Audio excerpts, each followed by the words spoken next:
สบายดีท่านผู้ชมที่เคารพต่อไปเชิญท่านที่ตามรับชมข่าวจากสถานีโทรภาพแขวงซีกองบันเตทรายซีกองพบสัญญบุรีเสมอ0-0รายละเอียดที่สะครวงมณีนักข่าวแขวงซีกองมีรายงานภายหลังแขวงไซกองเอาชนะแขวงบุรีคำไซ3-1สามารถเก็บได้3แต้มในนัดทำอิฐทัพนักกีฬาบาเตแขวงไซกองถูกจัดเขาในตารางแข่งขันในนัดที่2พบกับแขวงสัญญบุรีในวันที่13พฤศจิกายน2025นี้ที่สนามกีฬามหาวิทยาลัยแห่งชาติการแข่งขันได้เริ่มต้นขึ้นในเวลา 15:00 น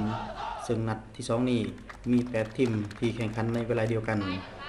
การแข่งขันเต็มไปด้วยบรรยากาศที่ฟดฟื้นมวลซื่นท่ามกลางกองเชียร์ขอบสนามในครึ่งเวลาทำอิฐทีมแขวงไซกองสามารถประคองเกมและครองบ้านได้ดีแต่ก็บ่สามารถยิงประตูได้เถื่อจนหมดเวลาการแข่งขันในครึ่งเวลาทำอิฐในครึ่งเวลาสุดท้ายแขวงไซกองเปิดเกมบุกประคองบ้านได้ดีและมีโอกาสยิงประตูแต่ทีมนักกีฬาแขวงสัญญบุรีก็สามารถสกัดไว้ได้ในท้ายเกมกองหน้านักเตะแขวงไซกองมีโอกาสยิงประตูอีกครั้งแต่ผู้รักษาประตูแขวงสัญญบุรี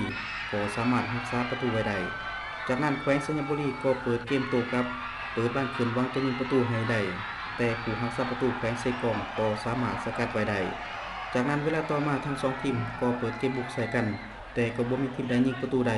จนหมดครึ่งเวลาสุดท้ายจบเกมการแข่งขันแขวงไซกองเสมอกับแขวงสัญญบุรี0-0เก็บไปตื่มทีมละ1แต้มสำหรับทีมแขวงไซกองรวมมี4แต้มใน2นัดการแข่งขันที่ผ่านมาเพื่อเป็นการให้ขวัญกำลังใจให้แก่ทัพนักกีฬาบันเตทรายแขวงไซกอง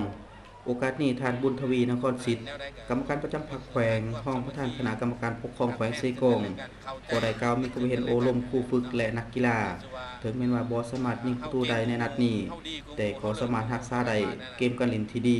และมีโอกาสยิงหลายครั้งอันสำคัญแม้นรักษาได้ความสามัคคีภายในทีมและเชื่อมั่นว่าในนัดต่อไปจะเฮ็ดได้ดีกว่าเก่าขณะเดียวกันทานศูนย์นาลัยไซสงครามครูฝึกนักกีฬาบาเตทั้งต่างหน้าให้แก่นักกีฬาก็ได้กล่าวแสดงความขอบใจอย่างสูงที่คณะนำขันแขวงให้ความสำคัญต่อนักกีฬาและในต่อหน้านี้จะมีการปรับปรุงทีมขึ้นใหม่ให้มีความคมและสู่สนนำพาทีมไปถึงเป้าหมายที่ตั้งไว้พิศาครวงมณีนักข่าวแขวงไซกองรายงานจากนครหลวงเวียงจันทน์